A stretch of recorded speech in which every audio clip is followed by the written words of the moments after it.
सल्लल्लाहु अला मुहम्मद सल्लल्लाहु अला मुहम्मद। बिस्मिल्लाहिर्रहमानिर्रहीम नहमदुहु व नुसल्ली अला रसूलिहिल करीम अम्मा बाद। अल्लाहुम्मा सल्लि व सल्लिम व बारिक अला सय्यिदिना व मौलाना मुहम्मद व अला आलिहि व अस्हाबिहि व अला कुल्लि मन तबिअहुम बि इहसान इला यौमिद्दीन अम्मा बाद। सीरतुन नबी सल्लल्लाहु अलैहि वसल्लम का हमारा ये सिलसिला अल्हम्दुलिल्लाह खैर व आफ़ियत के साथ अल्लाह के फज़ल व करम से जारी है।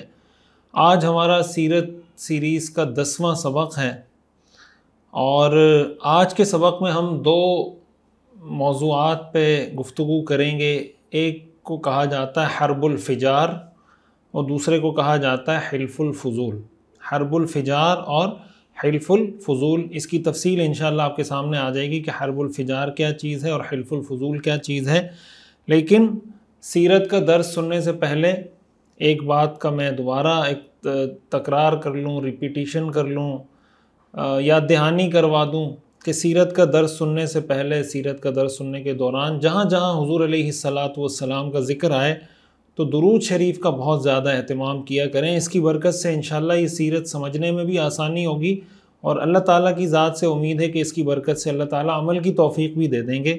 और दूसरी गुजारिश ये है कि सीरत के इस दर्स को महज़ एक बयान के तौर पर या एक वीडियो के तौर पर सुन के स्किप ना कर दें कि बस चलें ठीक है एक लेक्चर था सुन लिया, बल्कि इसको एक सबक के तौर पर, एक लेक्चर के तौर पर सुने, तवज्जो से सुने, बार बार सुने, इसके नोट्स बनाएं, बच्चों के साथ बैठ के देखें, दोस्तों के साथ बैठ के देखें, एक माहौल बनाएं, ज़्यादा से ज़्यादा लोगों को इसकी तरफ मुतवज्जे करें ताकि इस कोर्स पे इतनी जो मेहनत हो रही है इससे ज़्यादा से ज़्यादा लोग फ़ायदा उठा सकें। और जो इसका मकसद है कि हम सीरत को अपनी ज़िंदगी में एज एन इंडिविजुअल भी अडॉप्ट करें और एज अ नेशन या एज अ उम्मत भी हम इसको अडॉप्ट करें, ये तभी पॉसिबल है जब हम सीरत पढ़ें। अल्लाह ताला हमें सीरत पढ़ने की, समझने की, उसको अपनी ज़िंदगी में अपनाने की और दूसरों तक पहुँचाने की तौफ़ीक़ अता फ़रमाए। हर्बुल फ़िजार ज़माने जाहिलियत की एक जंग है जिसको हर्बुल फ़िजार कहा जाता है। उसकी तफसील में हम जाते हैं, लेकिन उससे पहले मैं ये चाहता हूँ कि दो चीज़ें तमहीद के तौर पर आपके सामने पेश कर दूँ। उसका फ़ायदा ये होगा कि इस पूरे मौजू को समझना आसान हो जाएगा और दूसरा फ़ायदा ये होगा कि ये दो चीज़ें ऐसी हैं जो बार बार सीरत में इसका कहीं ना कहीं तज़किरा आता रहेगा, तो आपके सामने पूरी पिक्चर क्लियर होगी कि ये जो बात की जा रही है इसका मतलब क्या है। तमहीद के तौर पर जो पहला पॉइंट मैं आज के दर्स में ज़िक्र करना चाहता हूँ वो ये कि अरब के अंदर मुख्तलिफ़ किस्म की मंडियाँ या मुख्तलिफ़ किस्म के बाज़ार लगते थे। ज़ाहिर है आप ये बात जानते हैं, ये बात हम पहले डिस्कस कर चुके हैं कि अरब का जो ज़रिए माश था, जो उनका सोर्स ऑफ इनकम था, उनमें जो यानी जो सबसे बड़ा जो सोर्स ऑफ इनकम उनका था वो तिजारत था, बिज़नेस था कि वो एक जगह बाज़ार लगाते, दूसरी जगह बाज़ार लगाते, एक्सपोर्ट करते, इम्पोर्ट करते। सूरह कुरैश की आयात की मैं तफसीर आपको बता चुका हूँ, रिहलतश शिताई वस्सैफ, सर्दियों में एक मुल्क जाते, गर्मियों में दूसरे मुल्क जाते, मुख्तलिफ़ ममालिक के साथ उन्होंने मुआहदात किए हुए थे। उसकी तफसील पिछले असबाक में हम आपको बता चुके हैं। तो अरब में मुख्तलिफ़ किस्म के बाज़ार लगा करते थे, यानी जज़ीरतुल अरब की अगर बात करें तो इसमें 12 से ज़्यादा बाज़ार या मंडियाँ लगती थी और ये साल के 12 महीने राउंड द क्लॉक, आप इसको ये कह लें कि एक महीने में यहाँ बाज़ार लग रहा है, दूसरे में यहाँ लग रहा है, तीसरे में यहाँ लग रहा है, चौथे में, पूरा साल ये बाज़ार वहाँ लगते रहते थे। और ये जो बाज़ार लगते थे अरबों में, ये सिर्फ आप यानी एक बाज़ार ही नहीं होता था, बल्कि ये सोशल एक्टिविटीज़ का एक हब होता था, एक मरकज़ होता था। वहाँ पर ये शेर व शायरी की महफ़िलें भी जमाते थे, वहाँ पे कसायद और कसीदे भी पढ़े जाते थे। अगर आपस में कबीलों का कोई झगड़ा, कोई फड्डा, कोई लड़ाई चल रही है, वहाँ पे बैठ के उसके मसले मसाइल, डिस्प्यूट रेजोल्यूशन भी वहाँ पे हो रही होती थी और एक दूसरे के बारे में पता भी चल जाता था, भाई फ़लाँ कबीले के क्या हालात हैं, उसके क्या हालात हैं। तो समझें ये जो बाज़ार था ये एक दूसरे से मिलने का, एक दूसरे की सकाफ़त, एक दूसरे के हालात, ये सब का एक मरकज़ी मकाम होता था ये बाज़ार। तो बाज़ार तो बहुत ज़्यादा लगते थे। मैं उनमें से 3 बाज़ारों का जिक्र करना चाहता हूँ, इसलिए कि सीरत में हमें इनका तज़किरा हमारे सामने बार बार आता है। बाकी जो दीगर बाज़ार लगते थे उसकी तफसील में मैं नहीं जाता। ये जो तीनों बाज़ार जिसका मैं अभी जिक्र करने जा रहा हूँ, इसको आप ये कह सकते हैं कि जज़ीरतुल अरब के वस्त में या सेंटर में जो बाज़ार लगते थे वो ये 3 थे। कुछ बाज़ार थे जो जज़ीरतुल अरब की साहिली पट्टी पे लगते थे, जैसे ओमान और ये जो ममालिक हैं यहाँ पे बाज़ार, बहरैन, इन जगहों पे लगते थे। कुछ बाज़ार ऐसे हैं जो शाम, जो उस वक्त मैंने आपको बताया कि शाम का जो इलाका है उस वक्त रोमन एम्पायर में आता था, वहाँ पे कुछ बाज़ार लगा करते थे। जज़ीरतुल अरब के सेंटर में, और आजकल आसानी के साथ समझने के लिए आप उसको ये कह सकते हैं कि जो सऊदी अरब है, सऊदी अरब जज़ीरतुल अरब के सेंटर में आता है ना एक तरह से, तो यहाँ पर जो बड़े बाज़ार लगते थे वो 3 थे। उनमें से पहला बाज़ार है सूक़ उकाज़। सूक़ अरबी में बाज़ार को कहते हैं और उकाज़, सूक़ उकाज़ यानी उकाज़ का बाज़ार।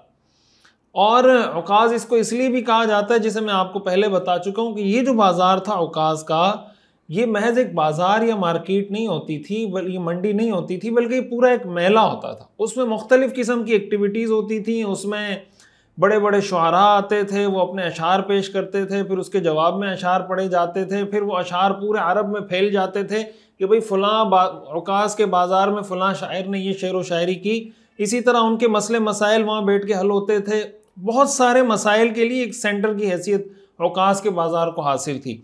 उकाज़ का ये बाज़ार ताइफ के करीब था और ये तकरीबन 2 सदियों तक ये उकाज़ का बाज़ार चलता रहा। बाद में ख़वारिज ने इसको ख़त्म कर दिया और इसकी लोकेशन के बारे में काफ़ी अरसे तक लोग मुतरद्दिद रहे कि ये असल में कहाँ होता था, लेकिन बाद में आकर तारीख़ निगारों ने इसकी तायीन की कि ताइफ के करीब ये एक जगह थी जहाँ पे उकाज़ का बाज़ार लगता था।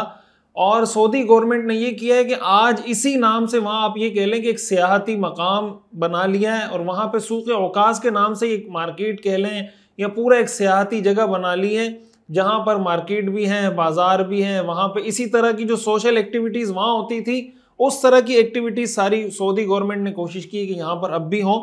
एक ये बाज़ार लगता था सूक़ उकाज़।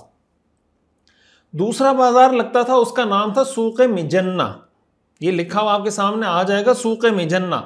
ये बाज़ार मक्का के करीब मर्र ज़हरान, जिसको वादी फ़ातिमा कहा जाता है, पहले भी इसका जिक्र आ चुका है मर्र ज़हरान का, कि हुज़ूर अलैहिस्सलातु वस्सलाम यहाँ बकरियाँ चराते थे। तो इस मर्र ज़हरान या वादी फ़ातिमा के क़ुर्ब जवार में ये बाज़ार लगता था। इस बाज़ार का नाम था सूक़ मिजन्ना, यानी इसको सूक़ मिजन्ना कहा जाता था। जो तीसरा बाज़ार मशहूर था जो उस ज़माने में लगता था, उसका नाम था सूक़ ज़िल मजाज़। ये आपके सामने लिखा हुआ आ जाएगा। ये बाज़ार जबल अरफ़ात के करीब, अरफ़ात का जो मैदान है, अरफ़ात के पहाड़ के करीब जगह थी जहाँ पे ये बाज़ार लगा करता था। अच्छा, इन तीनों बाज़ारों के बारे में एक कॉमन बात आपको ये बताऊं कि ये जो बाज़ार लगता था ये ज़ुल्क़ादा और ज़िलहज्जा के महीने में लगता था। आप जानते हैं कि हज ज़ुल्हज्जा के महीने में होता है, तो ज़ुल्क़ादा के इब्तिदाई 20 दिनों में ये उकाज़ का बाज़ार लगता था, फिर जो आखिरी 10 दिन हैं इसमें मिजन्ना का बाज़ार लगता था, और फिर ज़िलहज्जा के 8 दिनों में, शुरू के 8 दिनों में सूक़ ज़िल मजाज़ लगता था। और फिर यहाँ से ये लोग फ्री होकर हज के लिए चले जाते थे और हज से फ्री होकर फिर अपने अपने घरों को चले जाते थे। तो आप ये कह सकते हैं कि गोया ये बाज़ार ज़ुल्क़ादा की पहली तारीख से शुरू होता था और हज के इख्तिताम पे जाके ये तीनों बाज़ार ख़त्म हो जाया करते थे। इस तरीके से इन्होंने टाइम फ्रेम इसके लिए मुतय्यन किया हुआ था। ये तो पहली बात हो गई। अच्छा, इन बाज़ारों के अंदर ये जैसे मैंने बताया कि ये अरबों की तिजारत का इन सोर्स ऑफ इनकम था बहुत बड़ा। तो अरब के दूसरे इलाकों से, जहाँ बाज़ार लगता था, अरब के दूसरे इलाकों से लोग आके यहाँ ख़रीदारी के लिए या कुछ बेचने के लिए आते थे। फिर जब दूसरी जगह बाज़ार लगता था तो यहाँ के लोग वहाँ जाते थे, वहाँ के यहाँ, यहाँ के वहाँ। इस तरीके से इनका ये बिज़नेस चल रहा होता था। तो गोया ये इस तरीके से पैसा इन बाज़ारों के ज़रिए सर्कुलेट हो रहा होता था। तो यही वजह है कि जब सूक़ उकाज़ लगता था तो वहाँ भी दूसरी जगहों से लोग आते थे, मिजन्ना में भी दूसरी जगहों से लोग आते थे, ज़ुल मजाज़ में भी आते थे। अच्छा, अब दूसरी बात ये मैंने बताया ना कि 2 पॉइंट। पहली बात तो ये थी कि इन 3 बाज़ारों का मैंने तारुफ़ करवाना था। इसके अलावा भी बाज़ार लगते थे। उनमें से एक सूक़ दौमतिल जुंदल है जो शिमाल में, जज़ीरतुल अरब के शिमाल में रबीउल अव्वल के महीने में लगता था। एक बाज़ार बहरैन में लगता था सूक़ हजर के नाम से, ये भी रबीउल अव्वल में लगता था। और भी इसके अलावा बाज़ार हैं, लेकिन हम उसकी तफसील में नहीं जाना चाहते। दूसरा पॉइंट जो मैं इस मौके पे बताना चाहता हूँ, जिसका समझना हमें इस मौजू में भी काम आएगा और आगे जाके सीरत की मुख्तलिफ बातें जब हमारे सामने आएंगी तो वहाँ भी वक्तन फ़ौक्तन इसका ज़िक्र आएगा। देखिए कुरान करीम में अल्लाह ताला का इरशाद है, इन्ना इद्दत शुहूर इंदल्लाहि इस्ना अशर शहरन फी किताबिल्लाहि यौम खलक़स समावाति वल अर्ज़ मिन्हा अर्बअतुन हुरुम फला तज़लिमू फ़ीहिन्ना अनफुसकुम वक़ातिलुल मुशरिकीन काफ़्फ़तन कमा युक़ातिलूनकुम काफ़्फ़ा। अल्लाह ताला फरमाते हैं कि महीनों की गिनती अल्लाह के यहाँ 12 है, 12 महीने हैं। उन 12 महीनों में से 4 महीने एहतराम वाले हैं, 4 महीने हुर्मत वाले हैं, 4 महीने ज़्यादा रिस्पेक्ट वाले हैं। फला तज़लिमू फ़ीहिन्ना अनफुसकुम, लिहाजा इन महीनों में अपने ऊपर जुल्म मत करो। 4 महीने ऐसे थे जो ज़माने जाहिलियत में भी और इस्लाम के आने के बाद भी इन 4 महीनों को आप ये कह सकते हैं कि खुसूसी फजीलत हासिल है, खुसूसी प्रोटोकॉल हासिल है या खुसूसी अहमियत हासिल है। और हदीस शरीफ में सही बुखारी की हदीस है कि रसूलुल्लाह सल्लल्लाहु अलैहि वसल्लम ने जब खुतबा हज्जतुल विदा दिया, वो एक तफसीली हदीस है सही बुखारी की, तो उसमें आप अलैहिस्सलातु वस्सलाम ने उनकी तायीन भी कर दी कि ये 4 महीने कौन से हैं। उस हदीस में हुजूर अलैहिस्सलातु वस्सलाम ने ये तायीन कर दी और आपने फरमाया कि 3 महीने मुसलसल हैं जिनमें ज़ुल्क़ादा, ज़ुल्हिज्जा और मुहर्रम, और 1 महीना इनसे अलग है जो जुमाद सानिया और शाबान के दरमियान है, यानी रजब। ये वो 4 महीने जिस सही बुखारी में हुजूर अलैहिस्सलातु वस्सलाम ने बता दिए कि कुरान में जो आता है ना मिन्हा अर्बअतुन हुरुम, कि 4 महीने एहतराम वाले हैं, वो ये 4 हैं, 3 मुसलसल, ज़ुल्क़ादा, ज़ुल्हिज्जा, मुहर्रम और 1 रजब। अच्छा, इसके हुर्मत वाले होने का मतलब क्या है, यानी इसका क्या मतलब है? ज़माने जाहिलियत में भी हज़रत इब्राहीम अलैहिस्सलाम के दौर से रिवायात में आता है कि आपको पता है कि अरब के लोगों में जंगें करना, आपस में लड़ना, बात बात पे लड़ाई शुरू कर देना, ये उनके लिए एक आम सी बात थी। अभी आगे हम हर्बुल फिजार का जिक्र करने जा रहे हैं, वो भी उसी की एक कड़ी है। ये 4 महीने ऐसे थे जिसमें इन लोगों ने ये तय किया हुआ था कि भाई इसमें हम जंग नहीं करेंगे। हत्ता कि ये भी तारीखी रिवायात में आता है कि अगर किसी के सामने उसके वालिद का कातिल आ जाता था इन 4 महीनों में से किसी महीने में, तो वो उसको भी कत्ल नहीं करता था, छोड़ देता था कि भाई दोबारा जब किसी मौके पे ये हाथ आएगा तो फिर इसको मारूंगा, अभी मैं इसको कुछ नहीं कहता। वजह उसकी है कि ये हुर्मत वाले महीने, इन हुर्मत वाले महीनों में कत्ल क़िताल या जंग व जिदाल ये लोग बिल्कुल नहीं करते थे। अच्छा, ज़ाहिर है कि अरबों में बहुत सारी अखलाकी बुराइयां थी कि वो जब काफ़िले जाते थे, तिजारती काफ़िले जाते थे, उसको लूट लिया करते थे। ये जो बाज़ार लगते थे, ज़ाहिर है ये तिजारती बाज़ार थे, तो इसमें इनको एक तरह से श्योरिटी चाहिए होती थी, एक तरह से सेफ्टी या गारंटी चाहिए होती थी कि भाई हम बाज़ार में माल तिजारत लेके जा रहे हैं, अपना सारा सरमाया, कुल मताए हयात, जितनी इन्वेस्टमेंट है सारी हम लेके बाज़ार में जा रहे हैं, पता चले रास्ते में डाकू लूट लें तो हम तो बिल्कुल ज़ीरो पे आ जाएंगे, दिवालिया हो जाएंगे हम तो बिल्कुल। तो उसी की यानी इन्हीं वजूहात में से एक वजह यह थी कि वो इन बाज़ारों को ज़ुल्क़ादा और ज़ुल्हिज्जा के महीने में लगाते थे। ज़ुल्क़ादा और ज़ुल्हिज्जा का महीना ऐसा था कि इसमें सबको अमन इस लिहाज से एक टेंशन नहीं होती थी कि भाई ज़ुल्क़ादा भी उन 4 महीनों में से जो जिनका अरब एहतराम करते हैं, ज़ुल्हिज्जा भी उन महीनों में से जिनका ये एहतराम करते हैं, और जब ज़ुल्हिज्जा से फ़ारिग होकर हज ख़त्म हो जाए और लोग वापस जाएंगे तो इसके बाद मुहर्रम का महीना है, पूरा 1 महीना, ये पूरा महीना भी एहतराम वाला है, लिहाजा इस 1 महीने में जिसने जहाँ जहाँ पहुँचना है वो पहुँच जाएगा, तो कोई उसको ये टेंशन नहीं होती थी कि मैं लुट जाऊँगा।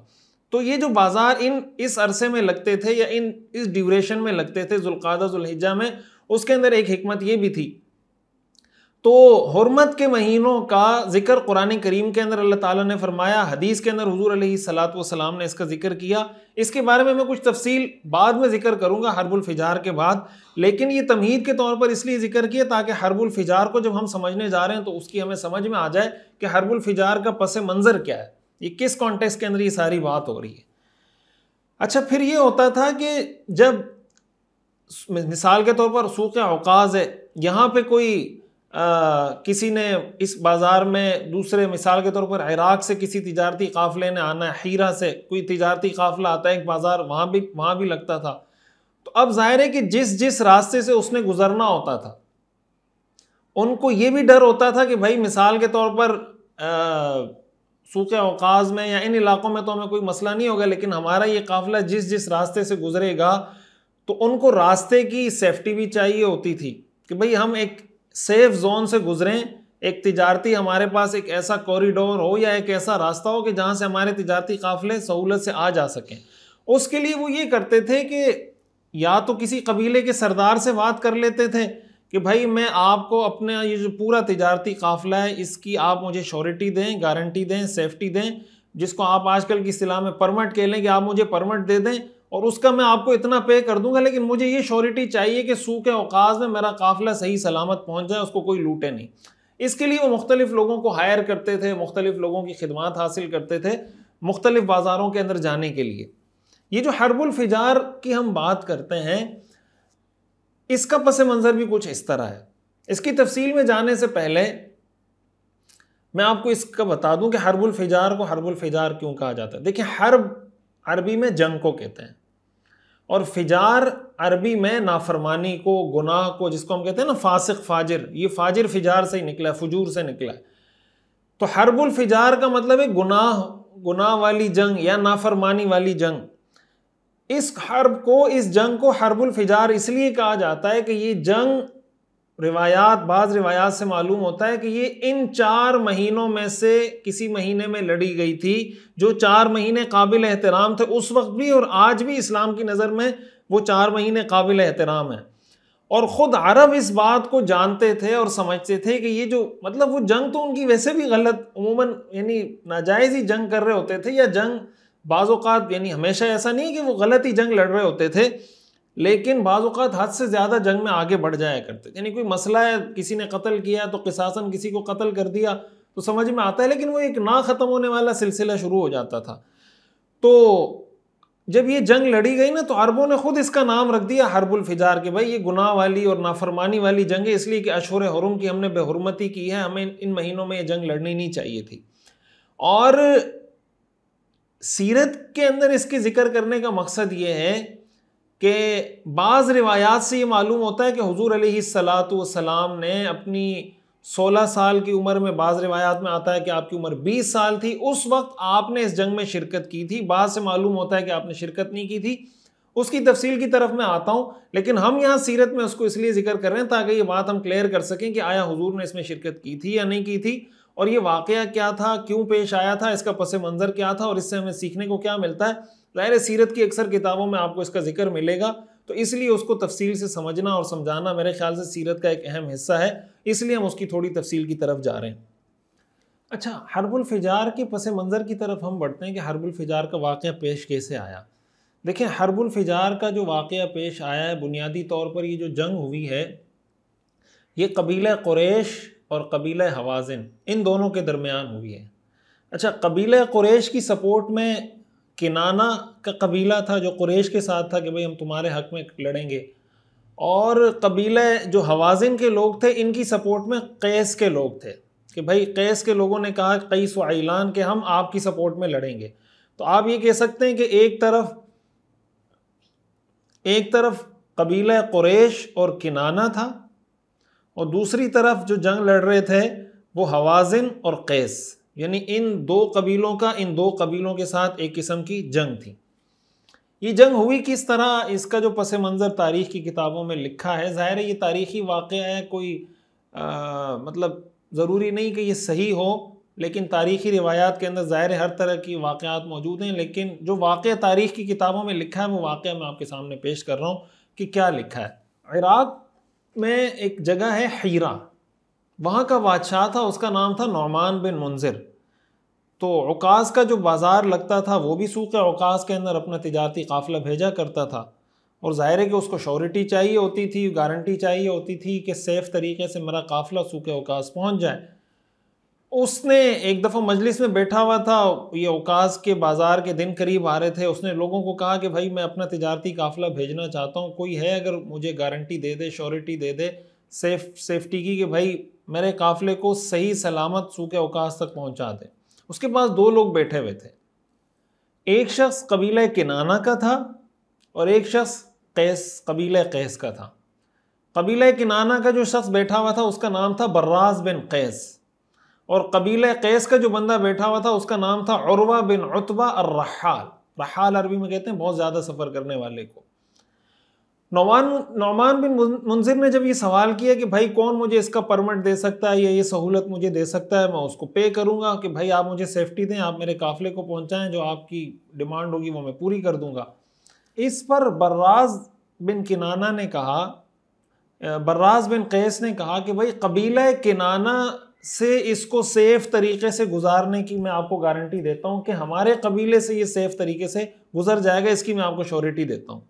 तो नौमान बिन मुंजिर ने कहा कि भाई मुझे सिर्फ कबीला किनाना से सेफ जोन या सेफ तरीके से गुजरने की गारंटी नहीं चाहिए, मुझे एंड तक सूखे औकास तक की गारंटी चाहिए कि वहाँ तक सेफ तरीके से पहुँचना चाहिए। इस पर जो उर्वा बिन उतबा बैठा हुआ था, कबीले कैस का जो शख्स बैठा हुआ था, उसने कुछ बर्राज को बुरा भला कहा कि ये बेशरम आदमी है, इसके कबीले ने तो इसको अपने कबीले से बाहर निकाला हुआ है, इसको एक तरह से आग किया हुआ है, इसके कबीले वालों ने फातिकन खलियान, इसके कबीले वाले इसको ऑन नहीं करते, इसकी शक्ल देखो, ये आपको कह रहा है कि मैं जो है ना इसको सेफ तरीके से गुजार के बताऊंगा और आपको मैं श्योरिटी देता हूँ, आप इसको छोड़ें, आप मेरे हवाले करें, मैं हर जगह से सेफ तरीके से गुजार के सूखे औकात में पहुँच जाऊँगा। तो बर्राज बिन कैस को गुस्सा आया, उसने कहा अच्छा तुम ये यानी मुझे बाईपास करके ये काम खुद ले रहे हो, तो तुम हमारे कबीले किनाना से भी गुजार लोगे सेफ तरीके से? तो उसने कहा मैं कबीला किनाना से भी गुजारूंगा, हर जगह से सेफ तरीके से गुजारूंगा, ये मेरी जिम्मेदारी है, तुम अगर रोक सकते हो मुझे रोक के बताओ। अच्छा, तो इस पर जब ये सारी बात हुई तो उसने कहा ठीक है चलें देखते हैं। उर्वा ने गारंटी ले ली और उसने काफिले को रवाना किया। अब जब ये रवाना हुआ है तो बर्राज पहले से घात लगा के बैठा हुआ था और जैसे ही ये वहाँ से गुजरने लगा है कबीला किनाना के रास्ते से उसने इसको घात लगा के कत्ल कर दिया और साथ ही किनाना के यानी अपने कबीले को बता दिया कि भाई मैंने इस तरह कबीला कैस का एक बंदा मार दिया है, तुम लोग जो है ना एहतियात करना, हो सकता है वो बदला लेने के लिए हमारे किसी बंदे को मारें, मैं पहले से तुम्हें इन्फॉर्म कर रहा हूँ, वार कर रहा हूँ कि मैंने उनका एक बंदा मार दिया है। तो इस पर ज़ाहिर है कि कबीला कैस वालों को पता चल गया कि हमारा बंदा मार दिया, उन्होंने जंग की तैयारी शुरू की कि अभी हम अपने बंदे का बदला लेंगे। और एक जगह पर कुरैश के कुछ लोग इनको मिले, कुरैश और किनाना के लोग नखला नामी एक मकाम पर मिले, उन्होंने वहाँ जंग शुरू कर दी। कुरैश के लोग पीछे हटते हटते हरम में घुस गए। ज़ाहिर है कि हरम अमन की जगह थी, वहाँ पे ये जंग नहीं करते थे। कुरान करीम में आता है ना, अवलम यरौ अन्ना जअलना हरमन आमिनन व युतखत्तफु अन्नासु मिन हौलिहिम, क्या ये बात ये नहीं देखते, ये नहीं जानते कि हमने हुदूद हरम को अमन की जगह बनाया, हालांकि इसके इर्द गिर्द से लोगों को उचक लिया जाता है। तो कोई आदमी हरम में दाखिल होता था तो कोई उससे जंग नहीं लड़ता था। तो अरब के लोग इन महीनों का भी एहतराम करते थे, हुदूद हरम का भी एहतराम करते थे। जब ये लोग हरम में घुसे हैं कुरैश के लोग, तो उन्होंने कहा कि चलें इस दफ़ा तो आप हमसे बच के निकल गए, लेकिन हम अगले साल जब आएंगे सूखे औकाज़ में, अगले साल जब मेला लगेगा, हम उस वक्त तुमसे बदला लेंगे, छोड़ेंगे तुम्हें नहीं। फिर जब अगले साल ये लोग आए हैं और कुरैश के लोगों से जंग की है, ज़ाहिर है एक तो ये जंग अशूर हुरम के अंदर हुई, इन जो 4 हुर्मत वाले महीने इसमें हुई। फिर बाज़ रिवायात में आता है कि उस वक्त भी कुरैश के लोगों ने हुदूद हरम में पनाह लेने की कोशिश की, तो ये वहाँ भी घुस के इन्होंने हमला किया है और उनको मारने की कोशिश की है। इस तरीके से इसमें हुदूद हरम की भी एक तरह से एहतराम पामाल हुआ और इन 4 महीनों का जो एहतराम था वो भी पामाल हुआ। इस वजह से इस हर्ब को कहा जाता है हर्बुल फिजार, नाफरमानी की जंग या गुनाह वाली जंग।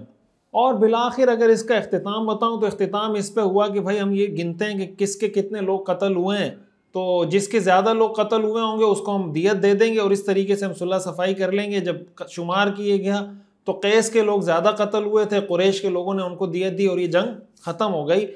तो ये मैंने मुख्तसरन आपको बताया, इसकी तफसील भी आपको तारीख़ी किताबों में मिल जाएगी, लेकिन ज़ाहिर है कि हमारे इस वाक़े में कोई ज़्यादा इंटरेस्ट नहीं है, हम सीरत पढ़ने जा रहे हैं, लेकिन एक पस मंज़र के तौर पर ताकि एक खाका एक पिक्चर आपके जहन में हो, ये हर्बुल फिजार का वाक़या मैंने बताया। सीरत से जो इसका कनेक्शन है या जो बात हम यहाँ डिस्कस करना चाहते हैं वो ये कि क्या हुज़ूर अलैहिस्सलातु वस्सलाम इस जंग में शरीक हुए थे या नहीं हुए थे। बाज़ मुअर्रिखीन ने ये बात लिखी है कि हुज़ूर अलैहिस्सलातु वस्सलाम अपने चचाओं के इसरार पर इस जंग में आ तो गए थे, यानी उस जगह के अंदर मौजूद तो थे, लेकिन आपने बराह रास्त जंग में हिस्सा नहीं लिया। अल्लामा सुहैली ने अपनी किताब अर्रौज़ुल उनुफ़ के अंदर ये बात लिखी है कि हुज़ूर अलैहिस्सलातु वस्सलाम के बारे में रिवायात में यह आता है कि आप अपने चचाओं को तीर उठा कर देते थे, बराह रास्त आपने इस जंग में शिरकत नहीं की। हालांकि आप उम्र के इस स्टेज पे थे कि आप बराह रास्त जंग लड़ सकते थे, लेकिन चूंकि हर्बुल फिजार थी इसलिए आपने इसमें बराह रास्त हिस्सा नहीं लिया, चचा आपको छोड़ नहीं रहे थे, शदीद इसरार कर रहे थे, तो इसलिए आप वहाँ पे मौजूद थे। सीरत इब्ने हिशाम के अंदर ये बात मौजूद है कि हुजूर अलैहिस्सलाम ने ये फरमाया कि मेरे चचाओं की तरफ जब कोई तीर आता था तो मैं उसका दिफा किया करता था, यानी उन तीरों को रोकने की मैं कोशिश करता था।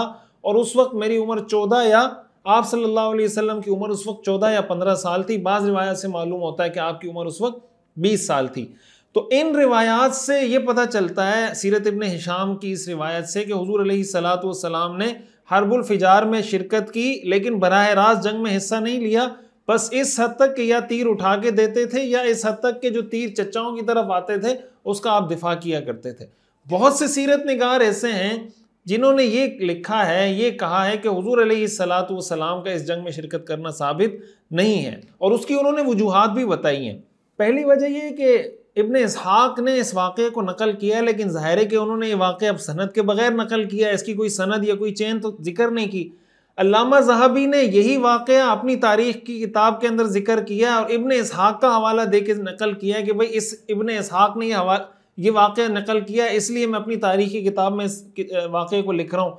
हाफिज़ इब्ने कसीर रहमहुल्लाह की जो तारीख़ी किताब है अल-बिदाया व निहाया, उन्होंने भी इस वाक़े को जिक्र किया है, लेकिन रेफरेंस में उन्होंने भी इब्ने इसहाक को कोट किया है। तो गोया इसमें असल इब्ने इसहाक हुए। अल्लामा ज़हाबी ने भी इब्ने इसहाक का रेफरेंस दे के इस वाक़े को कोट किया है। हाफिज़ इब्ने कसीर ने अल-बिदाया व निहाया के अंदर भी इब्ने इसहाक का रेफरेंस दे के इस वाक़े को कोट किया है, और इब्ने इसहाक ने यह वाक़या बग़ैर सनद के नकल किया है, इसकी कोई सनद मौजूद नहीं है। तो चूँकि इस वाक़े की कोई सही सनद मौजूद नहीं है और हुज़ूर अलैहिस्सलाम से बराह रास्त इसका कनेक्शन है, इसलिए एक आलिम है डॉक्टर अकरम अल-उमरी, उनकी एक किताब है जिसमें उन्होंने सीरत के सही वाक़यात को जमा किया है। अस्सीरतुन्नबविय्या अस्सहीहा के नाम से डॉक्टर अकरम अल-उमरी की एक किताब है। मैं कोशिश करूँगा टाइटल मिल जाए तो मैं आपको उसका टाइटल भी स्क्रीन पे इंशाल्लाह हम लगा देंगे। उन्होंने ये कहा है कि भाई मैं सारी रिसर्च के बाद इस नतीजे पे पहुँचा हूँ कि किसी सही सनद से हुज़ूर अलैहिस्सलाम का इस जंग में शिरकत करना साबित नहीं है। एक और अरब आलिम है डॉक्टर मोहम्मद बिन अब्दुल्ला अल-औशन, इन्होंने एक किताब लिखी है मा शाअ वलम यसबुत फी सीरत नबविया, यानी इस किताब का मतलब यह है कि सीरत के बारे में वो बातें जो मशहूर तो हैं लेकिन किसी सही सनद से साबित नहीं है। इस किताब में इन्होंने वो वाक़यात जमा किए हैं जो सीरत के हवाले से मशहूर हैं लेकिन सही सनद से साबित नहीं है। उन वाक़यात में इन्होंने इस वाक़े का भी जिक्र किया है कि भाई ये बात भी सीरत की किताबों में मशहूर है या लिखी गई है कि हुज़ूर अलैहिस्सलाम ने हर्बुल फिजार में शिरकत की, लेकिन ये वाक़या किसी सही सनद से साबित नहीं है। इन सारी चीज़ों को अगर देखा जाए, जो मैंने खुद रिसर्च की, खुद मुताला किया, जो मुझे बात समझ में आती है, तो मेरा ज़ाती रुझान भी इसी तरफ है कि हुज़ूर अलैहिस्सलाम का इस जंग के अंदर शिरकत करना किसी सही सनद से साबित नहीं है। और ये जाहिर है कि ये जंग हर्बुल फिजार थी और हुज़ूर अलैहिस्सलाम किसी ऐसी एक्टिविटी में शरीक भी नहीं हो सकते थे और किसी सही सनद से साबित भी नहीं। अगर किसी सही सनद से साबित होती तो फिर हम इस पर गौर करते या सोचते कि उलमा ने इस पर क्या लिखा है, लेकिन जब जाहिर है कि सही सनद से साबित नहीं है तो हमें इसके बारे में कोई बात करने की ज़रूरत भी नहीं है। तो खुलासा कलाम इस हवाले से यह है कि हुज़ूर अलैहिस्सलाम का हर्बुल फिजार के अंदर शरीक होना किसी सही सनद से साबित नहीं है। अब हर्बुल फिजार के हवाले से एक बात मैं अर्ज़ करूं, देखें अरबों का जो कल्चर था ना, आपस में जंगों का, लड़ने का, एक दूसरे को मरने मारने का जो मिजाज था, बात बात पे लड़ते थे, इस्लाम ने आकर इस मिजाज को ख़त्म किया। कुरान करीम में अल्लाह ताला ने इरशाद फरमाया वअल्लफ़ बैन क़ुलूबिहिम लौ अनफ़क़्त मा फ़िल अर्ज़ि जमीअन मा अल्लफ़्त बैन क़ुलूबिहिम वलाकिन्नल्लाह अल्लफ़ बैनहुम, कि अल्लाह ताला ने इनके दिलों में मोहब्बत पैदा की एक दूसरे की। अगर आप दुनिया की सारी दौलत खर्च कर देते, आप इनके दिलों में एक दूसरे की मोहब्बत पैदा नहीं कर सकते थे, लेकिन अल्लाह ने ये मोहब्बत पैदा की। इतने ये एक दूसरे के दुश्मन थे, लेकिन जब इस्लाम आया सारी दुश्मनियाँ ख़त्म हो गई। आप जानते हैं कि जब सहाबा ने मक्का से मदीना हिजरत की है तो अंसारी सहाबा ने, मदीना के रहने वाले सहाबा ने किस किस्म की कुर्बानी दी है। यहाँ तक रिवायात में आता है कि किसी सहाबी की 2 बीवियाँ थी तो उन्होंने कहा कि मैं अपनी एक बीवी को तलाक दे देता हूँ, एक बीवी से तुम शादी कर लो, एक मैं अपने निकाह में रखूँगा ताकि हम दोनों शादीशुदा हों। इस हद तक उन्होंने कुर्बानियाँ दी। और इस्लाम के आने से पहले उनकी दुश्मनियाँ ऐसी थी कि कुरान में अल्लाह ने हुजूर को फरमाया कि सारी दुनिया की दौलत खर्च करके भी ये दुश्मनियाँ ख़त्म नहीं हो सकती थी। हम सब मुसलमान हैं, हम ये क्लेम करते हैं, ला इलाहा इल्लल्लाह मुहम्मदुर रसूलुल्लाह पढ़ते हैं। हमारे यहाँ जो मुसलमानों की आपस में दुश्मनियाँ, खुसूसन जो हमारे कबायली इलाके हैं, जो हमारे देहाती इलाके हैं, चाहे वो KPK में हो, चाहे वो पंजाब में हो, चाहे वो बलूचिस्तान में हो, चाहे वो सिंध के अंदर हो, या चाहे वो दुनिया के और किसी खित्ते में, जो हमारे कबायली लोग हैं, मैं तो जब कभी उनके वाक़यात पढ़ता हूँ या उनसे मिलता हूँ या उनका लाइफ स्टाइल देखता हूँ तो मुझे बाज़ औक़ात उनकी कुछ हरकतों से ऐसा महसूस होता है कि शायद वही जाहिलियत वाले रस्म व रिवाज, वही तौर अतवार आज भी हमारे कुछ लोगों के अंदर मौजूद हैं। आप देखें हमारे यहाँ जो इस तरह के इलाके हैं, ट्राइबल एरियाज़ हैं, वहाँ इस बात पे अभी तक जंगें होती हैं। मिसाल के तौर पर कोई कहता है ये दरख्त मेरा है, दूसरा आदमी कहता है ये दरख्त मेरा है। एक आदमी कहता है भाई मुझे आप इस ज़मीन में रास्ता दो, दूसरा कहता है नहीं मैं ज़मीन में रास्ता नहीं देता, ये ज़मीन मेरी है। एक उठता है कत्ल करेगा अपने भतीजे को, चचा को, भांजे को, किसी को कत्ल करेगा, वो उठेगा उसके बंदे मार देगा, ये उठेगा उसके बंदे मार देगा। और ये जंग जब छिड़ जाती है और ये जब यानी फिर ये सिलसिला चलता रहता है, ये उसके 2 मारेगा, वो इसके 3 मारेगा, ये 3 मारेगा, वो 4 मारेगा, फिर एक दूसरे से छुपते फिरते रहते हैं। कोई गांव छोड़ के भाग रहा है, कोई दुबई भाग रहा है, कोई कहीं जा रहा है, लेकिन अपनी इन हरकतों से बाज नहीं आते। मैं जब इस पर रिसर्च कर रहा था और जब मैंने जामिअतुर रशीद में मैं सीरत पढ़ाता हूँ, तो जब मैं ये हर्बुल फिजार वहाँ मैंने ये मौजू पढ़ाया, वहाँ पर भी मैंने इस पर बात की। तो हमारे एक दोस्त हैं, शागिर्द हैं, डॉक्टर हैं MBBS, उन्होंने मुझे बताया अपने गाँव के बारे में। वो पंजाब के गालिबन डेरा गाजी खान के या तौनसा के हैं। उन्होंने मुझे बताया इस पिछली ईद के बारे में कि दुश्मनी की बुनियाद पर एक बंदे ने उठकर एक ही ख़ानदान के 17 लोग एक साथ मार दिए। 17 लोग एक साथ मार दिए। सवाबी के हमारे कुछ शागिर्द हैं, उन्होंने मुझे बताया पिछले रमज़ान या उससे पिछले रमज़ान का कि रमज़ान के महीने में सिर्फ वहाँ उस इलाके के अंदर 30 बंदे कत्ल हुए हैं। ये सारा किस वजह से हो रहा है? दरख्त पे फड्डा है, रास्ते पे फड्डा है, ये दरख्त मेरा है, ये ज़मीन मेरी है, ये रास्ता मेरा है। भाई बैठ के आपस में तमीज़ से कोई हल करने का कोई तरीक़ा नहीं है दुनिया में बाकी रहा। भाई यही तरीक़ा है कि किसी के साथ मसला है, उठ के उसको फायर करके मार दो, वो आपको मारे, आप उसको मारें। और हम ये दावा करते हैं कि हम मुसलमान हैं। इस्लाम ने तो आके जाहिलियत के इस तौर तरीक़े को ख़त्म किया था। हम उस मुसलमान होकर हुजूर अलैहिस्सलातु वस्सलाम का कलमा पढ़कर आशिक रसूल होने का दावा करके अपनी इन हरकतों से बाज नहीं आते। तो हम किस तरीके से अपने आप को क्लेम करते हैं कि भाई हम इस्लाम पे अमल करने वाले हैं या हम मुसलमान हैं? तो हर्बुल फिजार से हमें ये सीखने को मिलता है कि भाई ये जो तर्ज अमल था ये मुसलमानों का तर्ज अमल नहीं था, ये जाहिलियत के दौर का तर्ज अमल था। आज अगर हमारे माशरे में कहीं पर भी ये बात मौजूद है तो हमने ये कोशिश करनी है कि हमने इस सिलसिले को ख़त्म करना है। ज़ाहिर इख्तिलाफात भी होते हैं, लड़ाइयाँ भी होती हैं, फड्डे भी होते हैं, किसी बात पे तनाज़ा भी खड़ा हो जाता है, इख्तिलाफ भी पैदा हो जाता है। तो भाई जब आप 10 कत्ल करने के बाद जिरगा करने बैठते हैं तो कत्ल किए बगैर जिरगा करने क्यों नहीं बैठते? और इस हवाले से मैं गुजारिश करूँगा उन इलाक़ों के जो उलमाए किराम हैं वो इस पर बात करते रहते हैं, लेकिन मैं ये समझता हूँ कि वहाँ के उलमाए किराम को इस पर ज़्यादा गुफ्तगू करने की ज़रूरत है। इसलिए कि जिस माशरे में जो मरज़, जो गुनाह, जो बीमारी आम हो उस पर ज़्यादा बात करनी चाहिए। वहाँ के उलमा को इस पर खुलकर बात करनी चाहिए। बहुत सी दफ़ा ऐसे वाक़यात भी सुनने को मिलते हैं कि कोई आलिम दीन है वो भी इसको एक गैरत का मसला बना देता है और दीन को रिप्रेजेंट नहीं कर रहा होता, वो अपने कल्चर को रिप्रेजेंट कर रहा होता है। हमारे एक दोस्त ने मुझे बताया कि हमारी हमशीरा की एक जगह शादी हुई, चचा के घर में या कहीं पर, 2 भाई हैं, एक आलिम है, गैर आलिम है। जो गैर आलिम थे वो मुझे बता रहे थे कि भाई हमारे चचा के साथ हमारी दुश्मनी हो गई जिस तरह होती है, तो और उसी घर में हमारी बहन की शादी हुई है। तो मैं जब गांव जा रहा था तो मैंने घर वालों को कहा कि भाई मैं चचा के घर भी जाऊंगा। मकसद ये था कि ज़ाहिर है वहाँ हमारी बहन है, उससे भी मिलूँ, हाल अहवाल लूँ कि भाई कोई मसला परेशानी तो नहीं है। तो जो उसके भाई हैं दूसरे जो आलिम हैं, उसने मुझे कहा कि नहीं, आपको वहाँ जाने की इजाज़त नहीं, ये हमारे गैरत के ख़िलाफ़। जो आलिम हैं वो गैर आलिम को ये समझा रहे हैं कि नहीं तुम्हें वहाँ जाना। उसने कहा भाई मैं अपने चचा के पास नहीं जा रहा, मैं बहन के पास जा रहा हूँ, हमारी बहन वहाँ पर है, उसका हाल अहवाल तो लूँ को हमारी वजह से उसको तो परेशान नहीं कर रहे। तो ये कह रहा है कि जब मैं, उसने कहा बहुत मना करता रहा लेकिन मैं चला गया। मैंने कहा भाई देखी जाएगी ऐसी की तैसी, तुम कौन होते हो मुझे रोकने वाले। मैं चला गया। वो कह रहा है मुझे अब हर वक्त ताने देता रहता है कि भाई देखो तुम में गैरत नहीं है, तुम में ऐसा नहीं है, फुला नहीं है। तो मैंने कहा चाहिए ये था कि वो जाता, तुम उसको मना करते, इसलिए कि वो आलिम है, उसको दीन के मसले का पता है। और मामला उल्टा है कि आप जा रहे हैं बहन से मिलने के लिए, वो आपको मना कर रहा है कि नहीं जाओ, ये बेगैरती है। ये कल्चर जो है ना, ये असल वो चीज़ है, सीरत ना पढ़ने की वजह से, दीन के हकीकी चेहरा हमारे सामने ना होने की वजह से हम अपने कल्चर को अडॉप्ट करते हैं और उस कल्चर के ऊपर दीन का टाइटल, गैरत का और हमीयत का और जनाब अच्छे अच्छे टाइटल उसको दे रहे होते हैं, हालांकि वो ऐन शरीयत की मुखालफत हो रही होती।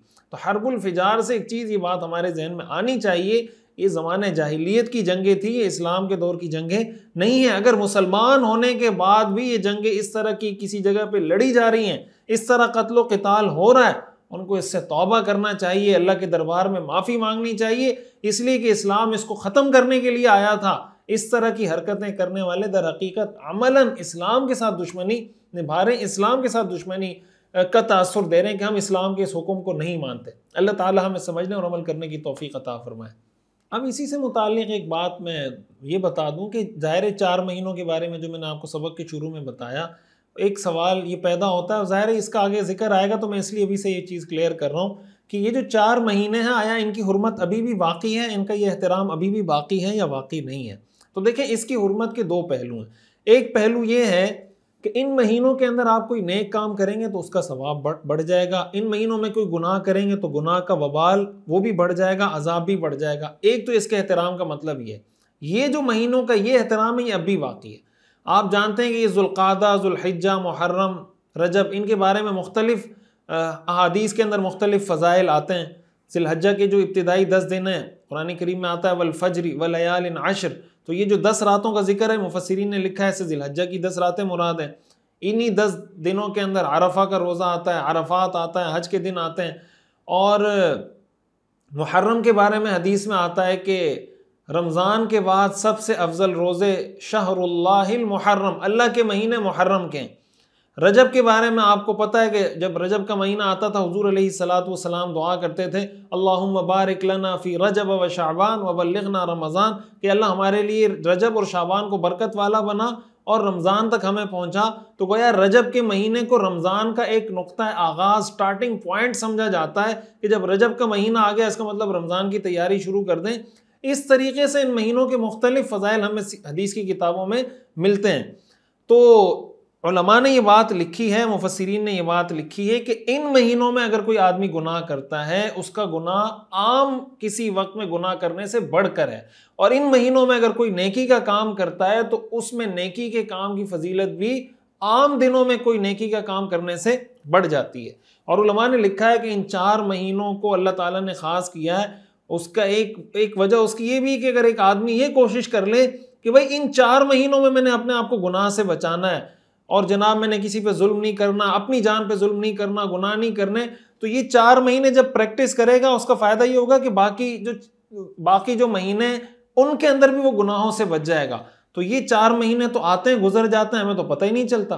तो आज से ये अज़म करें सीरत के इस दर्स में कि आइंदा के बाद ये 4 महीने हमने नोट करने, गुनाहों से तो वैसे भी बचना है, नेकियों का वैसे भी एहतिमाम करना है, लेकिन इन 4 महीनों में हमने खुसूसी मेहनत करनी है, खुसूसी इसका इकराम करना है, खुसूसी कोशिश करनी है कि हम हर तरह की नेकियां करें, हर तरह के गुनाहों से बचें, ताकि हमारा पूरा साल सही तरीके से गुजर सके।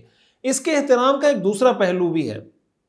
वो दूसरा पहलू है कि आया इन 4 महीनों में जिहाद करना, क़िताल करना अब भी मना है? जिस तरह पहले इस्लाम की इब्तिदा में मना था, तो क्या अब भी ये मना है या नहीं? इस बारे में बहुत तफसीलें मैं आपको मुख्तसरन बताऊं। जो जुमहूर उलमा है, जुमहूर फुक़हा हैं, उनका मज़हब ये है, जुमहूर उम्मत का मज़हब ये है कि ये हुक्म मनसूख हो चुका है। यानी हुर्मत का वो वाला पहलू तो बाकी है कि नेकी और गुनाह, ये वाला जो पहलू है कि इस महीने में, इन महीनों में आप जिहाद नहीं कर सकते, क़िताल नहीं कर सकते, ये मनसूख हो चुका है। और उसकी दलील ये है कि सही बुखारी से हमें ये बात मालूम होती है कि हुज़ूर अलैहिस्सलातु वस्सलाम ने ग़ज़वे हुनैन के बाद हवाज़िन का जो मुहासरा किया था वो ज़ुल्क़ादा के महीने में किया था, और ज़ाहिर ज़ुल्क़ादा का जो महीना ये इन 4 महीनों में से पहला महीना है। तो हुज़ूर अलैहिस्सलातु वस्सलाम ने गोया जंग का आगाज़ किया था इस महीने में, इससे पता चलता है कि ये हुक्म मनसूख हो चुका है। दूसरी बात ये कि सहाबा किराम ने जितनी जंगें लड़ी हैं तो कहीं हमें रिवायात में इसका तज़किरा नहीं मिलता कि किसी सहाबी ने इस वजह से कोई जंग मौकूफ़ की हो या हमला करने से वो रुके हों कि भाई ये अशहुर हुरम है, ये वो 4 महीने, इसलिए इसमें किसी से जंग नहीं करनी, क़िताल नहीं करनी। तो ज़ाहिर है कि सहाबा किराम का अमल, हुज़ूर अलैहिस्सलातु वस्सलाम का अमल ये बात बताता है कि इन महीनों में जंग ना करने का जो हुक्म था वो मनसूख हो चुका है। और इससे एक बहुत बड़ी बात हमें समझ में आती है जिसको कहते हैं तामुल उम्मत। तामुल उम्मत, तामुल उम्मत का मतलब उम्मत का मजमूई अमल। देखिए कुरान करीम की आयत है ना, और इसकी हुर्मत कुरान करीम में अल्लाह ताला ने बयान की, लेकिन जुमहूर उम्मत का मजहब ये है। जुमहूर उम्मत का मतलब आप ये कह लें कि जो मेजॉरिटी है, जितने बड़े बड़े फुक़हा, उलमा, आइम्मा, मुफस्सिरीन, मुहद्दिसीन गुज़रे सबका, यानी उनमें अक्सरियत का मजहब ये है कि ये हुक्म मनसूख हो चुका है। सवाल ये पैदा होता है कि कुरान की किस आयत ने इस हुक्म को मनसूख किया, किस हदीस ने इस हुक्म को मनसूख किया। कोई सरीह आयत, कोई सरीह हदीस ऐसी नहीं है जिससे ये पता चलता हो कि इन महीनों में जंग करने का हुक्म मनसूख हो चुका है।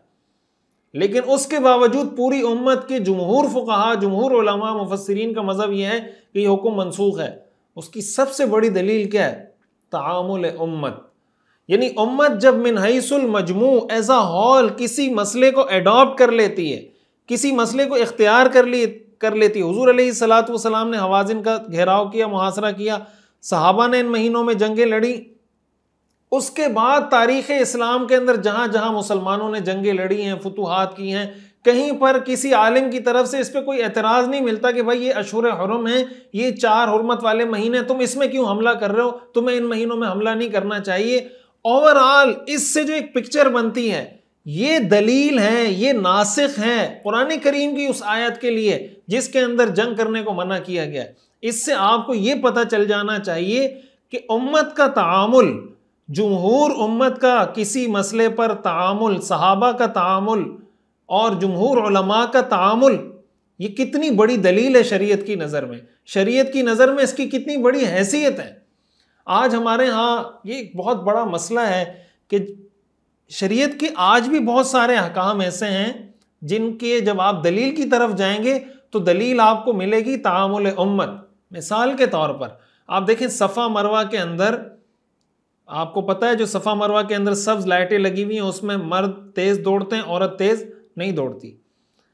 तो ये जो औरत सफ़ा मरवा की इन 2 सब्ज़ लाइटों के दरमियान तेज़ नहीं दौड़ती, इसकी दलील किसी हदीस में मौजूद नहीं है, लेकिन इसकी दलील तामुल उम्मत है।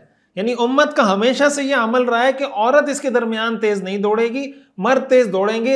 यही दलील है जिसकी वजह से ये मसला बताया जाता है। इस तरह के बहुत से मसाइल हैं हमारे यहाँ। बाज़ औक़ात लोगों को कंफ्यूज करने की इस तरह से कोशिश की जा रही होती है कि जब कोई मसला आता है वो कहते हैं भाई इस पे कुरान की आयत पेश करें, इस पे हदीस पेश करें। अगर आप कुरान की आयत पेश नहीं कर सके, हदीस पेश नहीं कर सके, इसका मतलब ये हुक्म शरीयत का नहीं है। शरीयत के हकाम कुरान हदीस से साबित होते हैं, असल सोर्सेज यही हैं। लेकिन इसी कुरान और हदीस से हमें यह मालूम होता है कि शरीयत के हकाम और दलाइल से भी साबित हो सकते हैं। उसमें इजमा भी है, उसमें क़ियास भी है, उसमें इस्तिहसान भी है, उसमें तामुल उम्मत भी है, उसमें ज़रूरत और हाजत और बहुत सारे उर्फ़ और बहुत सारे ऐसे अवामिल हैं जिसकी वजह से शरीयत के हकाम साबित हो रहे होते हैं या तब्दील हो रहे होते हैं। इस वजह से एक आम आदमी के लिए ये फैसला करना बहुत मुश्किल होता है कि वो अपने तौर पर यह फैसला करे कि मैं ये फैसला करूंगा कि शरीयत का ये हुक्म साबित है या साबित नहीं है। इसलिए कि आम आदमी का ना इतना मुताला है, ना उसको इतनी नॉलेज है, ना इतने कंप्रिहेंसिव तरीके से उसने दीन के मसाइल को पढ़ा है। ज़ाहिर है कि हम दुनिया के अंदर बहुत सी हज़ारों चीज़ें इस्तेमाल कर रहे हैं। हम गाड़ी इस्तेमाल कर रहे हैं, हम लाइटें इस्तेमाल कर रहे हैं, लैपटॉप, मोबाइल, घड़ी। इनमें से किसी का जिक्र कुरान में भी नहीं है, हदीस में भी नहीं है, बल्कि फ़ुक़हा की किताबों में भी आपको नहीं मिलेगा कि घड़ी इस्तेमाल करना जायज़ है या जायज़ नहीं है। ये आपको नहीं मिलेगा कि करोला कार, सिविक कार चलाना जायज़ है, कहीं नहीं मिलेगा। लेकिन ज़ाहिर है कि मुख्तलिफ दलाइल हैं जिससे ये चीज़ साबित की जा रही होती है, बताया जा रहा होता है कि ये जायज़ है, ये नाजायज़ है। तो एक अहम बात इससे हमें ये भी मालूम होती है। खुलासा कलाम ये है कि इन 4 हुर्मत वाले महीनों में एहतराम का ये पहलू मौजूद बहरहाल है कि इनमें नेकी का सवाब बढ़ जाता है, गुनाह का वबाल बढ़ जाता है। लेकिन इसकी हुर्मत एहतराम का जो दूसरा पहलू था कि इसमें जिहाद नहीं किया जा सकता, इक़दामी किसी पे हमला नहीं किया जा सकता, क़िताल नहीं किया जा सकता, यानी मुसलमानों के लिए ये जायज़ नहीं है कि वो किसी काफिर मुल्क पे या काफिरों पर जो जुल्म कर रहे हो मुसलमानों पे उन पे हमला करें। ये जो हुक्म था ये मनसूख हो चुका है। मुसलमानों के लिए अब आम महीनों में जिहाद करना भी जायज़ है, इन महीनों के अंदर जिहाद करना भी जायज़ है। अब हम आते हैं आज के सबक का जो दूसरा मौजू है जिस पे हमने आज बात करनी है, उसका टाइटल है हिल्फुल फुजूल। हिल्फुल फुजूल, हिल्फ अरबी में कहते हैं मुआहदे को, पैक्ट को, एग्रीमेंट को। किसी के साथ जब आप कोई मुआहदा करते हैं उसको हिल्फ कहते हैं। फजूल ये फजलुन की जमा है। एक तो उर्दू वाला फजूल होता है ना, फजूल जिसको हम कहते हैं बेकार, फजूल। ये फजूल फजलुन की जमा है। ये असल में एक मुआहदा था जो कुछ उन लोगों ने किया था जिनके नाम में फजल आता था। यानी बहुत सारे ऐसे लोग थे और सबके नामों में फजल आता था। उनमें एक का नाम था फजल बिन फुजाला, एक का नाम था फजल बिन वदाआ, एक का नाम था फुजैल बिन हारिस। इनके नामों में चूंकि फजल आता है, फजल की जब आप जमा बनाएंगे अरबी में तो फजल की जमा फजूल आती है। तो हिल्फुल फजूल का मतलब ये होता है वो मुआहदा जो उन लोगों ने किया जो फजल नाम के थे। यानी बहुत सारे फजल नाम के लोगों ने मिलकर जो मुआहदा किया था उसको हिल्फुल फजूल कहा जाता है। और ये हिल्फुल फजूल का जो मुआहदा है ये अरब में एक दफ़ा नहीं हुआ, ये बार बार होता रहा है, लेकिन इसका आगाज़ इन लोगों ने किया था। यानी अब हम जिस हिल्फुल फजूल की बात कर रहे हैं ना, ये इन लोगों ने नहीं किया था। इसमें तो हुजूर अलैहिस्सलातु वस्सलाम शरीक थे, आपके चचा ज़ुबैर बिन अब्दुल मुत्तलिब शरीक थे और कबाइल शरीक थे। ये हुजूर अलैहिस्सलातु वस्सलाम से पहले से ये मुआहदा हुआ था। लेकिन होता ये था कि मुआहदा होता था, कुछ अरसे तक चलता था, फिर उसके बाद ख़त्म हो जाता था। इसका आगाज़ चूंकि इन्होंने किया था, लिहाजा जो कोई भी ये मुआहदा करता था उसको टाइटल हिल्फुल फजूल का ही दिया जाता था। तो आपको ये पता होना चाहिए कि इसको फजूल क्यों कहा जाता है। और इसकी तरफ हम आगे बढ़ते हैं, लेकिन इससे एक हमें जो मैसेज मिलता है वो मैं शुरू में थोड़ा सा उसकी तरफ इशारा करके आगे तफसील की तरफ बढ़ता हूँ कि देखिए, कोई मुआशरा, इंसानी सोसाइटी जितनी भी ख़राब हो जाए वो खैर से खाली नहीं होता। खैर का कोई ना कोई पहलू बहरहाल इंसान के अंदर, इंसानी मुआशरे के अंदर मौजूद रहता है। इसकी तफसील की तरफ मैं आता हूँ। ये जो मुआहदा हिल्फुल फजूल जिसका हम जिक्र करने जा रहे हैं, ये मुआहदा हुआ था अब्दुल्ला इब्न जुदआन के घर में। और इसकी कुछ तफसील ये है, बनु ज़बीद का एक शख्स था, वो सामान तिजारत लेकर आया मक्का में। मक्का में एक शख्स था आस बिन वाइल, बाज़ में आसी बिन वाइल आता है। तो आस बिन वाइल ने वो सामान उससे ख़रीद लिया। ये बनु ज़बीद का बंदा चूंकि बाहर का था, अब जब ख़रीद लिया वो पैसे मांगने जा रहा है कि मेरे पेमेंट मुझे दे दो। वो टाल मटोल कर रहा है, कल आ जाओ, परसों आ जाओ, मतलब देने की पोजीशन में नहीं था, वो देने के मूड में नहीं था। उसको जब अंदाज़ा हो गया कि भाई मेरा तो सारा पैसा यहाँ डूब गया और मैं तो जो कुछ लाया था इसको बेचा और ये 1 रुपया इससे निकल नहीं रहा, उसने जाकर कबीले कुरैश के लोगों को दुहाई देना शुरू की। कुछ अशार पढ़े और कहा कि मैं तो तुम्हारे पास आया हूँ, तुम तो हरम में रहने वाले लोग हो, मेरे साथ ही जुल्म हो रहा है, मेरी कौन मदद करेगा, वगैरह वगैरह। इस पर हुजूर अलैहिस्सलातु वस्सलाम के चचा ज़ुबैर बिन अब्दुल मुत्तलिब खड़े हुए और कुरैश के मुख्तलिफ जो कबाइल थे उनके पास जाके उनको जमा करने लगे कि भाई हम जमा होते हैं और हम मिल के एक मुआहदा करते हैं कि मक्का में जो भी मजलूम शख्स होगा हम उसके साथ खड़े होंगे, जालिम के साथ खड़े नहीं होंगे, अगरचे वो हमारे कबीले का ही क्यों ना हो। तो मक्का में जो मजलूम होगा, जिसके साथ जुल्म होगा, हम सारे मिल के उसके साथ खड़े होंगे और जालिम से मजलूम का हक दिलाकर मजलूम को वापस देंगे।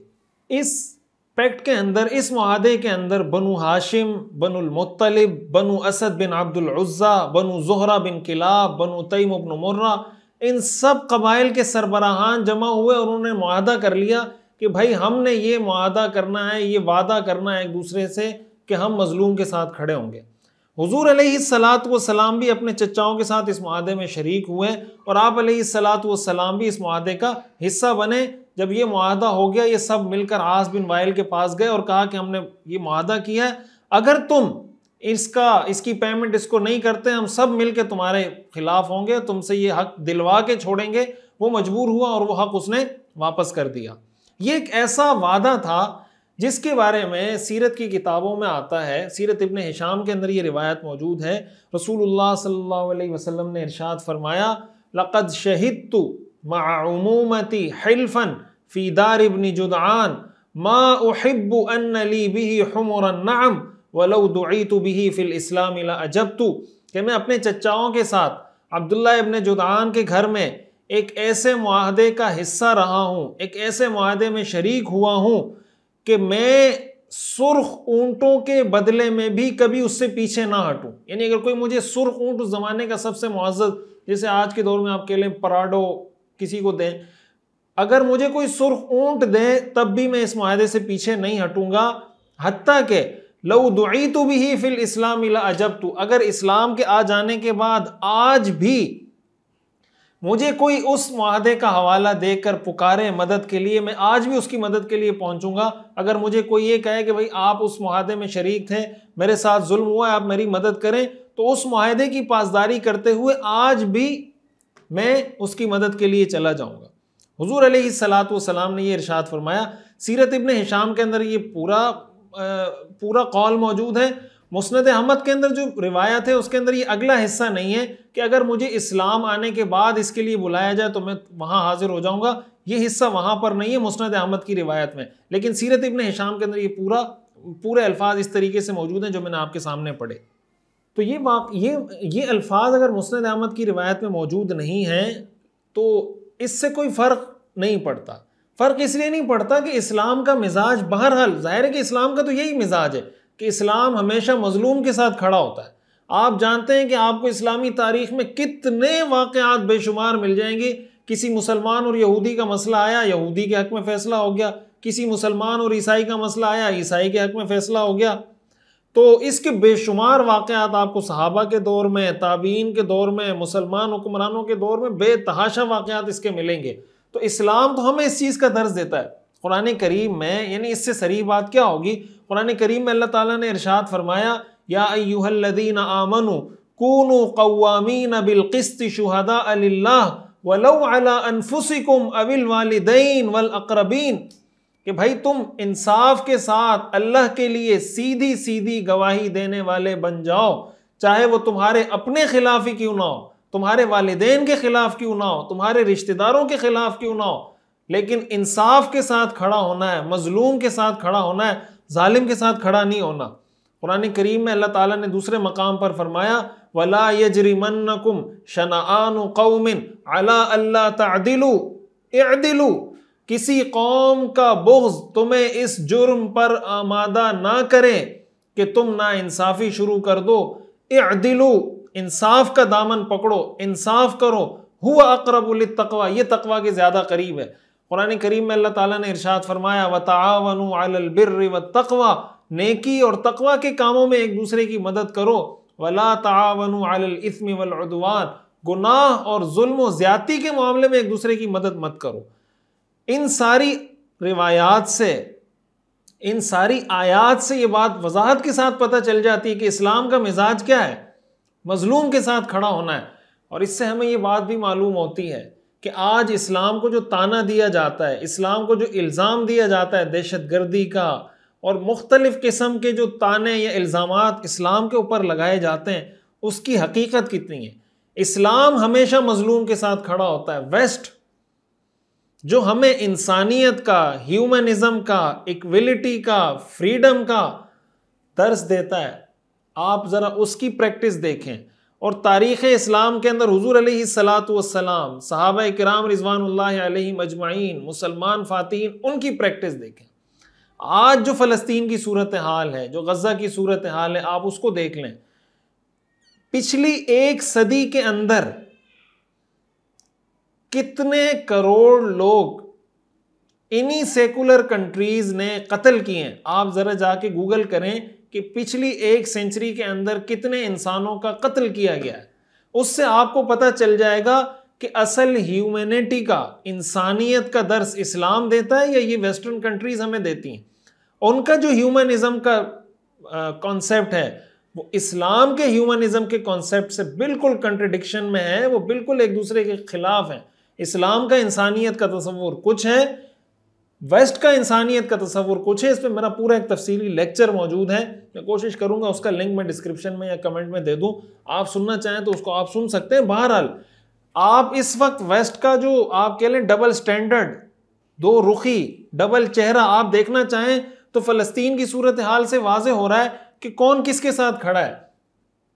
लेकिन अगर इस्लाम की बात करें, मुसलमानों की बात करें, मुसलमान जो सही इस्लाम पे अमल करने वाला हो वो हमेशा मजलूम के साथ खड़ा होगा, कभी जालिम के साथ खड़ा नहीं होगा।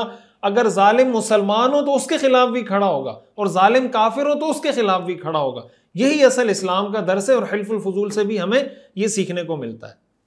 और इससे हमारे सीखने की बात यह है कि कौमी बुनियाद पर, सूबाई बुनियाद पर, लिसानी बुनियाद पर, मसलकी बुनियाद पर किसी जालिम के साथ खड़ा होना हराम है। हमारे यहाँ जो कौमियत, सूबाइयत, लिसानियत कि ये पठान है, मैं भी पठान हूँ, ये जुल्म करेगा तब भी मैं इसके साथ खड़ा हूँ, ये मजलूम होगा तब भी खड़ा हूँ।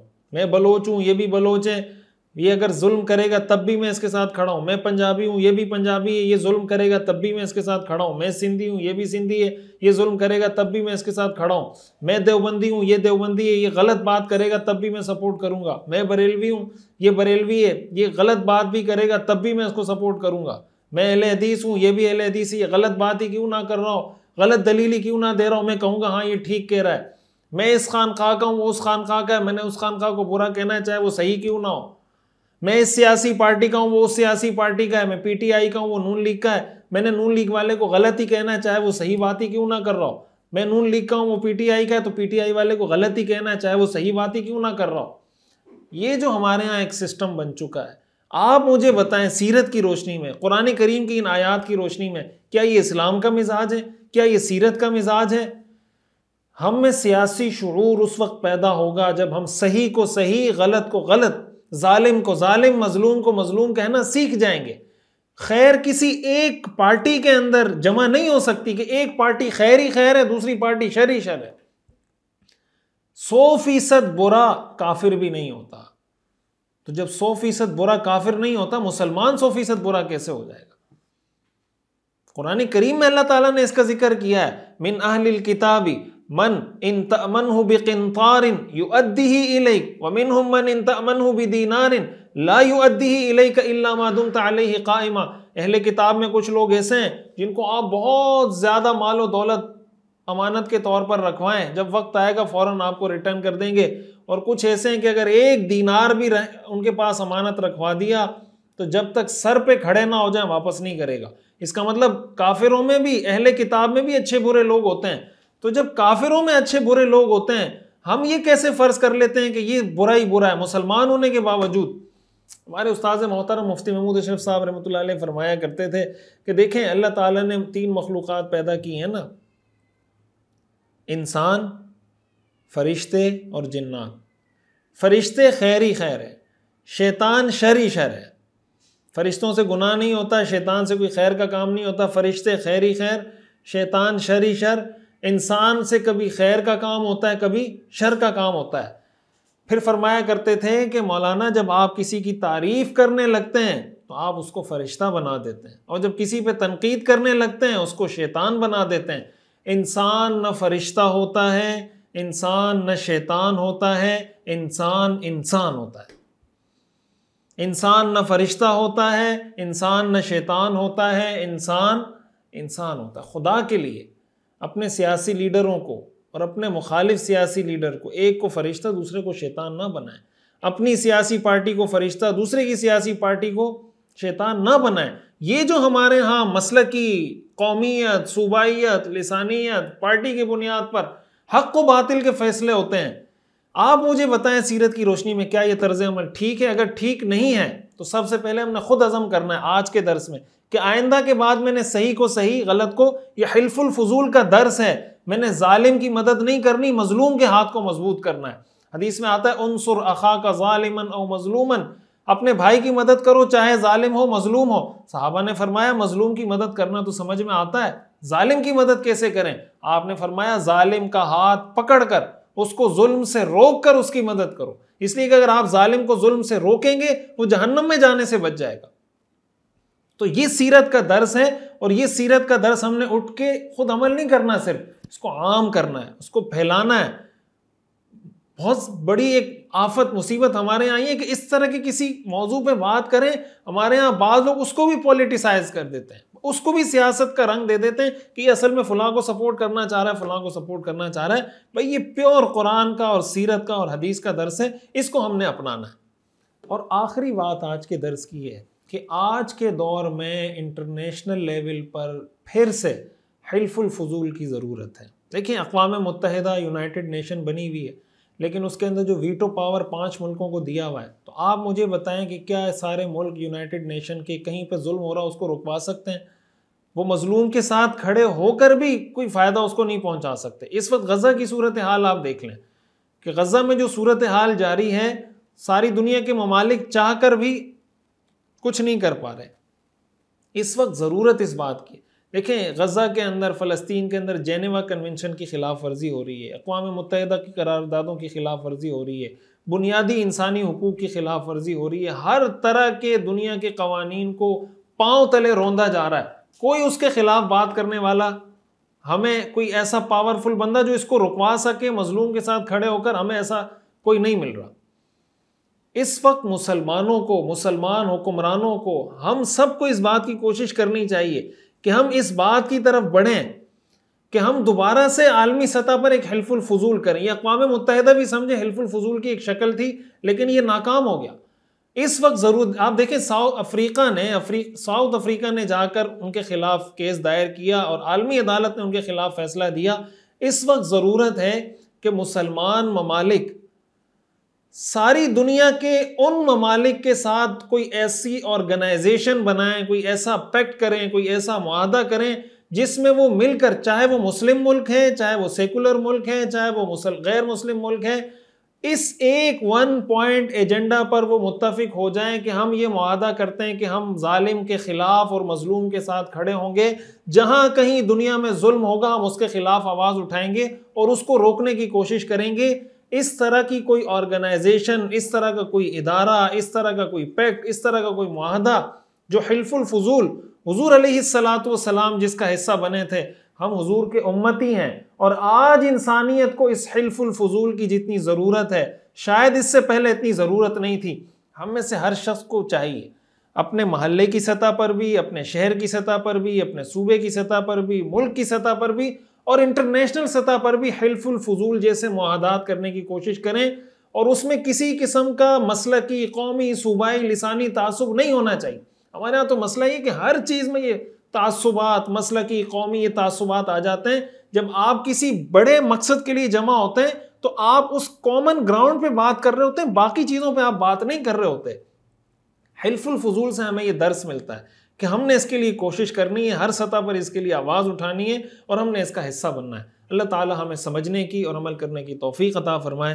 व आखिरु दावाना अनिल हम्दुलिल्लाहि रब्बिल आलमीन। सीरतुन नबी सल्लल्लाहु अलैहि वसल्लम का मुकम्मल और जामे और कम्प्रिहेंसिव कोर्स देखिए हर इतवार की रात 10 बजे पाकिस्तानी वक्त के मुताबिक हमारे ऑफिशियल यूट्यूब चैनल मुफ्ती रशीद ऑफिशियल पर। इस कोर्स में इंशाअल्लाह आप अपने पैगम्बर सल्लल्लाहु अलैहि वसल्लम की मुकम्मल जिंदगी के बारे में जान सकेंगे। खुद भी जुड़ें, अपनी फैमिली को, बच्चों को, दोस्तों को भी जोड़िए।